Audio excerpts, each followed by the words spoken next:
Jadi maksudnya khusus itu ada perlakuan di akuntansi ya, di akuntansi yang berbeda dari laporan keuangan pada umumnya. Pada umumnya BLUD loh ya. Iya. Nah, itu kita bisa bahas sendiri nanti. Ya, baik. Yang selanjutnya nih Pak, ada yang menarik juga di SMKN Batam, kalau tidak salah Pak ya. Oh, ini dari Tangerang ke Batam. Iya. Jauh. Kita lompat-lompat karena kan seluruh Indonesia Pak. Tadi di Papua sudah, Sumedang sudah, Jawa sudah, terus Tangerang juga sudah, di Jawa Barat ya tadi. Kemudian kita ke Batam nih Pak. SMKN Batam seperti itu Pak pendampingan. SMKN Batam. Saya ingat ini sebelum ke Batam ya, SMK. Pertama kali kita mendampingi SMK itu, ini yang paling saya ingat sebenarnya malahan tahun 2020. Pertama kali COVID. Pas COVID malah Pak. Pertama kali. Nah itu saya ingat betul. Jadi waktu itu kita diminta untuk dari Bogor kalau nggak salah itu. Jadi Bogor itu di IPB Bogor ya? IPB Bogor. Betul ya, Bogor ya. IPB dia ada ini ya. Dia itu mendampingi di SMK yang kayak pertanian gitu loh. Oh, SMK pertanian. Nah, kan ya. IPB kan pertanian, Pak. Itu di mana? Jember sama Jawa Barat pokoknya. Lupa, daerah Tahu itu bukan Sumedang, Subang. Oh ya. Subang sama Jember waktu itu. SMK Pertanian. SMK Pokoknya Pertanian. pertanian dan kelautan kalau nggak salah itu. Nah, itu pertama kali memang 2019 kita pernah melihat, SMK ini didorong jadi BLUD nih. Karena impres sebenarnya. Impres itu? Instruksi Presiden. Oh, instruksi Presiden. Tahun 2016, saya agak lupa itu. Jadi ada instruksi Presiden untuk perubahan kurikulum. Perubahan kurikulum di SMK. SMK itu kan kejuruan ya. Seluruh SMK, bukan hanya negeri. Perubahan kurikulum agar kurikulumnya itu tidak hanya berbasis pelajaran lah. Maksudnya lebih mendekati real di lapangan. Atau disebut lebih mendekati dunia usaha, dunia industri. Jadi gampangnya gini loh, misalnya khususnya prakteknya ya kan, kurikulum terus prakteknya. Jadi kadang-kala kan kita dulu SMK apa SMA Pak? Oh sama, saya juga SMA. Jadi kalau SMK gitu kan kadang gini, misalnya ya ada apa namanya SMK Boga. Nah, itu prakteknya, ada praktek, kadang-kadang prakteknya ya, kadang kita praktek itu ya tanda kutip asal praktek. Asal praktek itu maksudnya, misalnya bikin kue, yang penting bisa bikin kue, hasil praktek, ya udah, uang. Terus misalnya dulu ya praktek gambar gitu kan, ya? Gambar, ini kan praktek, bukan kerja, mesti kan kita berpikir kayak gitu, kan kita lagi sekolah. Karena masih praktek gitu ya? Ya. Belum masuk ke profesional seperti itu ya Pak maksudnya? Betul, jadi kayak sekolah itu kan anggapnya masih praktek. Nah, sehingga itu ada perlu perubahan peningkatan dengan perubahan kurikulum itu yang berbasis dunia industri. Impresnya itu. Saya lupa impresnya nomor berapa itu. Saya kalau nggak baca slide itu lupa. Jadi impres waktu itu. Jadi berbasis dunia usaha industri. Maksudnya itu mata pelajarannya itu sesuai dengan dunia industri sekarang gitu loh. Jadi kalau otomotif ya misalnya tujuannya otomotif motor, berarti kerjasama sama Honda misalnya. Langsung besar ya Pak ya? Iya, jadi langsung jadi otomotifnya Honda, sehingga prakteknya beneran pakai motornya yang sekarang ada. Dengan SOP-nya Honda seperti itu Pak berarti? Iya. Langsung profesional berarti artinya? Hanya. Jadi istilahnya SMK itu udah di naik kelas seperti ya, harus lulus itu langsung bisa tepat. Industri seperti itu Pak? Makanya dunia usaha, dunia industri. Iya. Kayak akuntansi ya, jadi misalnya auditor ya, kerja sama auditor butuhnya apa toh? Jadi mata pelajaran itu nggak cuma mata pelajaran biasa. Bukan teori saja seperti itu ya Pak ya? Bukan teori, tapi benar-benar sesuai dengan dunia usaha. Udah langsung ke lapangan istilahnya Pak? Itu awal mulanya, yang disebut TEFA. Teaching Factory. Ya. Jadi teaching factory, jadi pembelajaran berbasis industri. Gitu loh.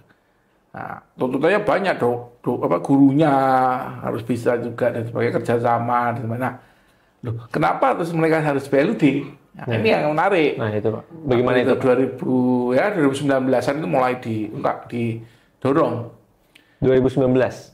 Karena di SMK setelah ada perubahan gitu, maka hasil prakteknya itu loh jadi bagus. Karena dia sesuai dengan industri kan, jadi bagus ya, Pak, tuh. Iya. Ya kan? Jadi contoh di perhotelan di Jogja itu saya lupa SMK berapa itu. Di perhotelan kan bagus.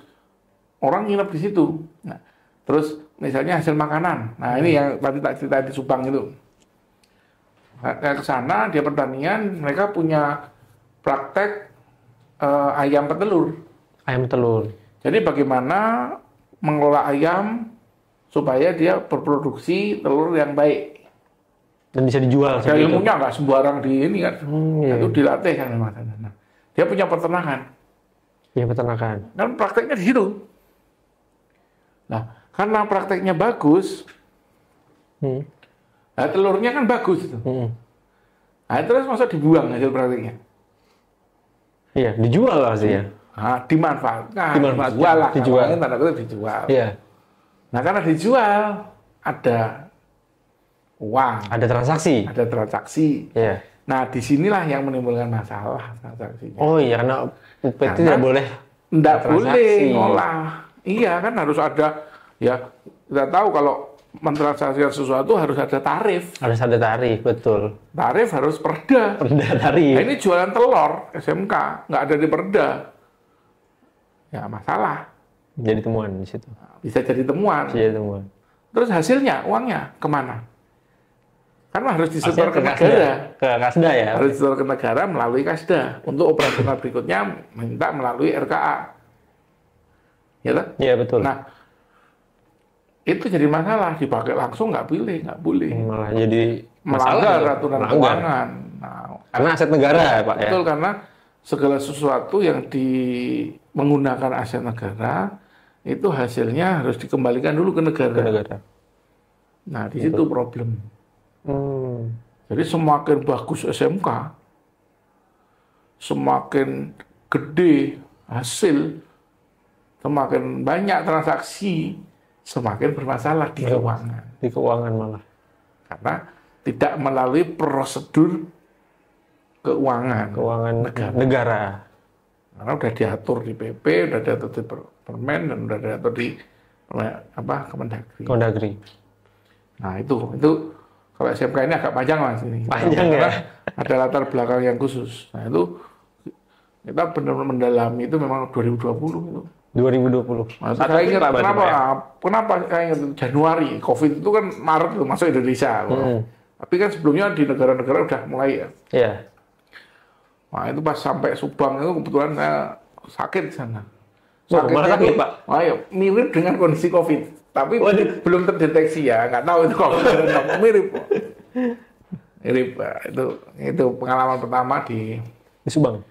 Di SMK. SMKN Subang. Ya, itu terus kita ke Batam. Di Batam ada pengawasan bawah laut, ada otomotif, kemudian apalagi itu macam-macam kok itu, agak banyak yang kita dampingi itu. Nah itu 2021 kalau saya. 2021. Pokoknya 21, 22. Saat COVID Pak berarti ya? Iya pokoknya pas COVID. Saya ingat itu. Kenapa ingat banget ini? Pas dampingi di sana. Pas selesai seminggu lebih lah. Mau pulang, anggota kita kena COVID. Waduh, nggak bisa pulang. Nggak boleh pulang nggak? Nggak bisa pulang. Berarti di Batam? Di Batam, jadi kita stay di Batam hampir sebulan. Waduh, nggak ngapa-ngapain. Dan itu pas di lockdown waktu itu. Oh, pas lockdown. Oh ya, 2001 pas. 2000 ya? Ya, 2021 tengah itu. Mei aku ingat sebelum Idul Adha itu. Wah, jadi kita terdampar di Batam. Gitu. Selama 1 bulan. Nggak ngapa-ngapain, nggak boleh ngapa-ngapain, semua tutup. Jadi mall tutup, apa tutup ya nggak ngapa-ngapain. Untung udah selesai pendampingannya. Iya. Akhirnya kita bisa balik itu. Jadi ada beberapa SMK dan sekarang sudah menjadi PLUD. Saya sudah PLUD semua. Yang kita dampingi ya Pak ya. Betul, kita dampingi. Mereka sudah menjadi PLUD yang otomotif, pengawasan bawah laut, kemudian boga, ada boganya. Dia punya penginapan juga, sudah berproses. Ya, banyak sebenarnya kalau SMK. Wah, luar biasa. Sepertinya kalau SMK harus kita buat khusus podcast khusus Pak ini Pak, karena tidak bisa sendiri. Ada panjang yang perlu kita bahas ya, karena di SMK itu tadi yang tadi sedikit saya spill itu ya latar belakang SMK, dan kita pernah buat seminar waktu itu. Misalnya judulnya kalau nggak salah temanya itu legitimasi, ya pokoknya PLUD itu mengatasi masalah yang krusial, masalah keuangan, menyelamatkan administrasi keuangan, karena potensinya itu kan ya karena bukan penyalahgunaan sebenarnya, kesalahan administrasi nggak ngerti itu kan, tapi menyalahi aturan keuangan. Itu kan ranahnya kan tetap di pemeriksaan itu kan cukup inilah ketat ya Pak ya. Ya cukup ketat itu loh. Iya, apalagi kan itu sebetulnya aset negara yang itu kelola seperti SMK. Jadi makanya memang tidak semua SMK sebenarnya harus di PLUD kan, enggak, harus dicek dulu. Karena kalau enggak ada yang dikelola itu juga TV-nya harus ada TV-nya tentunya. Terus kalau orang ngomong SMK itu kan ada SPP juga itu. Nah, itu berbeda pengelolaannya. Nah, itu nanti mungkin kita bisa di podcast khusus mungkin ya Pak, karena mungkin sangat panjang kalau kita bahas. Jadi mungkin bisa dibagi ya ini ya. Ini saya mungkin bisa dibagi nanti pembahasan khusus puskesmas. Ya, betul. Rumah sakit, kendala dan tantangan di rumah sakit. Betul. Terus OPDB, SMK. Nanti bidang-bidang lain. Bidang-bidang lain juga. Kita pernah dampingi apa ya? Cilegon Pak, kita pernah dampingi Cilegon. Daerah Cilegon. Sampah ya? Sampahan Cilegon. Sampah. Nah, ini juga latar belakang sampah ini sangat menarik, harus dibahas. Khusus ini karena Cilegon sendiri itu bukan yang pertama sebenarnya, sehingga perlu cara khusus diolah. Jadi apa? Jadi dibawa situ semua sampahnya, kan mereka pakai batu bara itu. Padahal coba naik pesawat dari Aceh ke Merauke,